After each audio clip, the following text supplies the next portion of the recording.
But finally, I would close on this point, and that is that if you believe in competition, if you believe that a free market will generate the most innovation, that the free market will generate the best price competitiveness, that if the free market is where the true value of United States government, United States policies, United States employment, that they have been a world leader, then you would take the opposite tack, which is to say, we believe that free markets will work best in the long run for quality and efficiency and progressiveness in healthcare, just as it does in widget making. And so therein is my suggestions for you, my observations for you about what's going on. There is not a solution, but there is no doubt that when healthcare becomes 16% of the gross national product and growing, that we have to pay more and more attention to it. Thank you very much.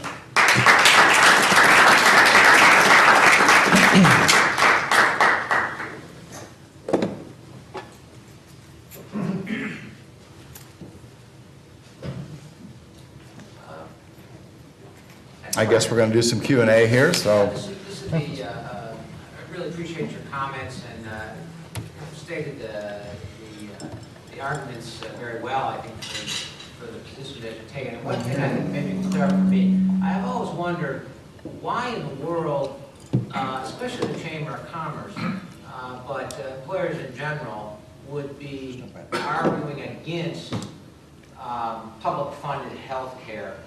Because why would a person who runs an insurance company or a refrigerator, well, there's not those anymore, well, somebody that's making something, why would they want to get involved in the insurance business in the first place? I mean, if the government was going to go ahead and do it, and again, like it's done in Europe and in Japan, and it seems to be successful, they're much healthier than we are, and so forth. Why would there be why would they not want to do that, other than the sort of values, cultural concept of not wanting to have government involved in other things? I think I tried to express that very dilemma in my remarks, which is there are those who are increasingly coming to the opinion that now that healthcare is such a big part of their cost structure, that why not offload it to the government? And I think there's some inevitability to that kind of thinking.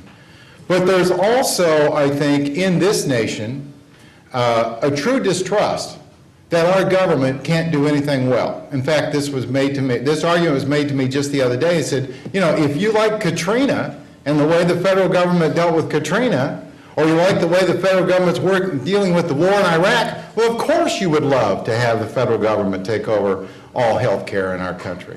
Now, that may be going a bit far, but I do believe that there are plenty of people who have enough cynicism about the quality of government that we get for the dollars that we pay that they're not really willing to go down that path.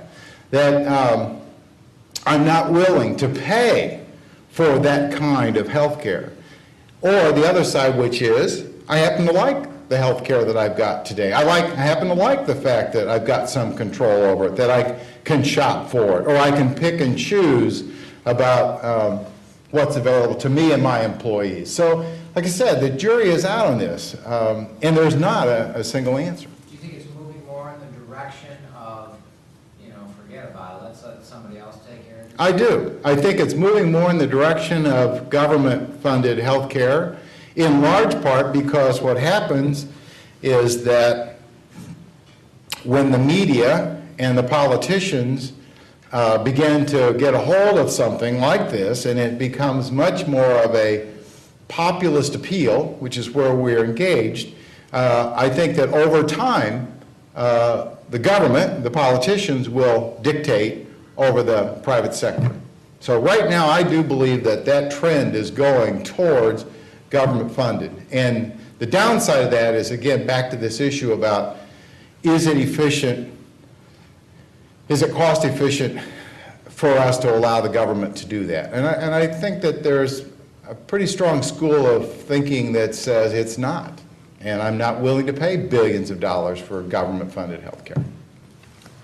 Over here, Sam? At the beginning of your talk, you said that the folks who don't have any insurance and aren't covered by any government program, when they go to a hospital emergency room, they get treated anyways, but you said that it's the employers who wind up paying for that. I'm wondering how, other than maybe just the fact that it's healthcare costs are higher because of that, how, is that what you're talking about or something else? Oh, absolutely. There is no question but that the third-party payer, the provider, is passing on the cost of the uninsured health care to those who are covered, whether it be by a private insurance or by, and keep in mind, by the way, many employers are self-insured. So the self-insured employers, in a lot of ways, have driven this cost savings model faster than the insured employers have. And yes, Sam, there is no free lunch. The hospital's costs are going to be recovered someplace.